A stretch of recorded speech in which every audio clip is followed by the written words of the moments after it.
Bonjour à tous et bienvenue dans cette première capsule sur le thème des enchaînements d'opérations. Alors nous allons voir dans cette vidéo les règles à respecter dans 3 situations de calcul sans parenthèse.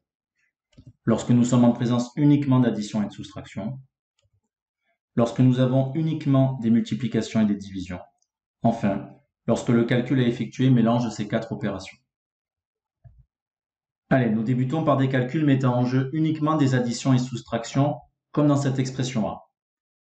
Ici, tu dois certainement être tenté d'effectuer ces 2 calculs en rouge pour obtenir des dizaines pleines.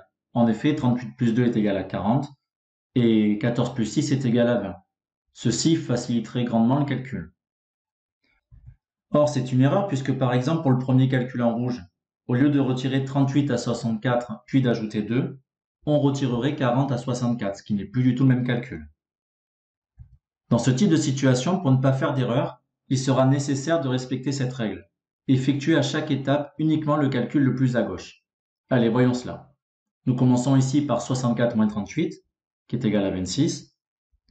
Puis nous effectuons la somme 26 plus 2, qui est égal à 28. Le calcul le plus à gauche est désormais 28 moins 14, qui est égal à 14. Et nous terminons par l'addition 14 plus 6, qui est égal à 20.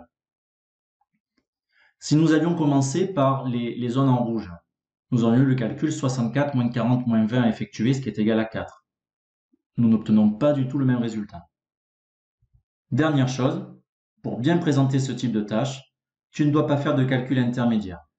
À chaque étape, tu dois t'efforcer de réécrire complètement l'expression en remplaçant un calcul par son résultat.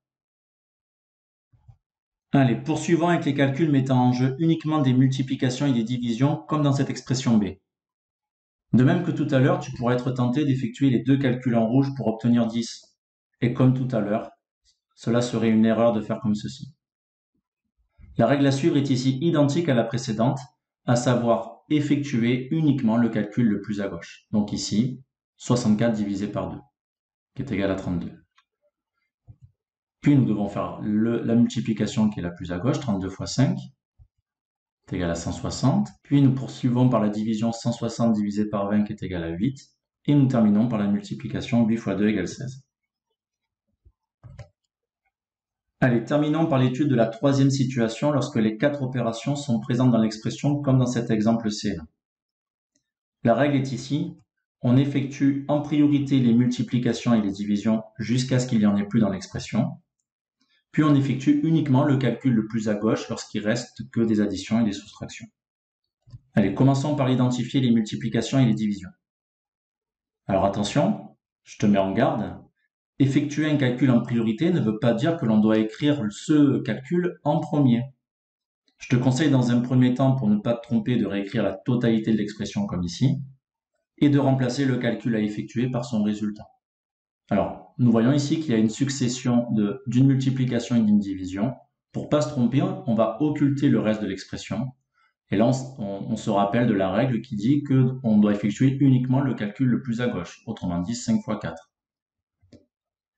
Pour la deuxième multiplication, elle est isolée. On peut donc l'effectuer en même temps.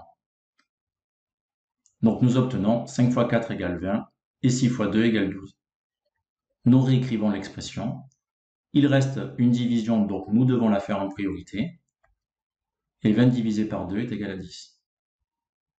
Désormais, nous n'avons plus que des additions et des soustractions. Nous devons faire le calcul qui se situe le plus à gauche. 5 plus 10 égale 15.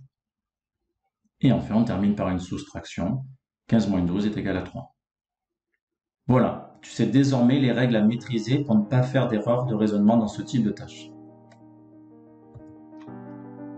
Cette capsule est à présent terminée. Je t'invite à t'entraîner sur divers exemples pour mieux maîtriser ces règles. Si tu as des remarques ou des questions, n'hésite pas à les laisser en commentaire. Et à bientôt pour une prochaine capsule.